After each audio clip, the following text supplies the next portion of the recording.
আসসালামু আলাইকুম ভিউয়ার্স। তো কেমন আছেন সবাই? আশা করছি সবাই খুব ভালো আছেন।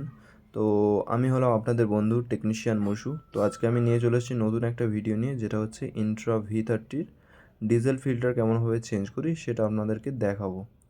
তো চলুন, আপনাদের সকলকে আমার এই চ্যানেলে স্বাগতম। ভিডিও স্টার্ট করি। তো এইটা হচ্ছে ইন্ট্রা V30। তো আপনারা সবাই অবশ্যই জানেন যে আমি বর্তমানে টাটা মোটরসের আন্ডারে জব করি, টেকনিশিয়ান। তো আজকে আমি আপনাদেরকে ডিজেল ফিল্টার কেমন করে চেঞ্জ করি সেটা আপনাদেরকে দেখাবো। তো এটা ইন্ট্রা V30 গাড়িটা আমি নিচে চলে এসেছি। তো এটা হচ্ছে ডিজেল ফিল্টারের লোকেশন। তো এখানে ডিজেল ফিল্টারটা থাকে।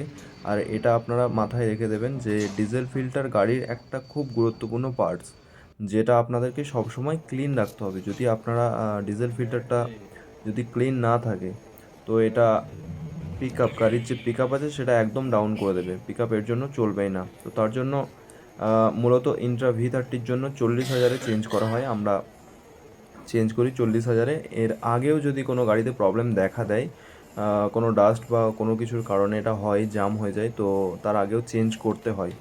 এমনই নয় যে 40-এই চেঞ্জ করতে হবে। কখনও যদি প্রবলেম হয় তবে, না হলে কোম্পানি রেফার করে 40,000-এ চেঞ্জ করার জন্য। ঠিক আছে, 40,000 পর্যন্ত ভালোই চলে।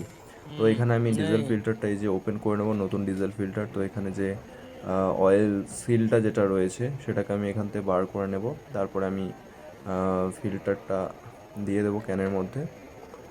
তো দেখুন, আপনারা দেখতে পাচ্ছেন কেমন করে আমি ডিজেল ফিল্টারটাকে এখানে লাগাই।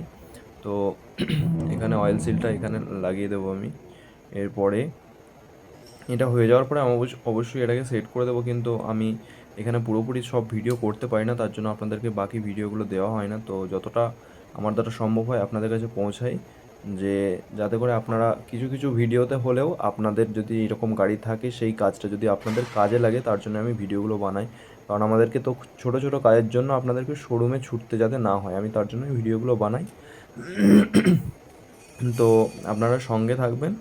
আমার আরও ভিডিও পাওয়ার জন্য আমার চ্যানেলটাকে সাবস্ক্রাইব করে আমার সাথে থাকুন, যাতে নতুন নতুন ভিডিওগুলো আপনারা পান। আর সেখান থেকে অবশ্যই আপনারা উপকৃত হবেন যদি আপনাদের কাছে এরকমও লোড গাড়ি থাকে টাটার। আমি প্রত্যেক দিনই প্রায় ভিডিও আপলোড করি এখানে। তো সকলে সুস্থ থাকবেন, ভালো থাকবেন। আজকের ভিডিও এখানেই শেষ করলাম।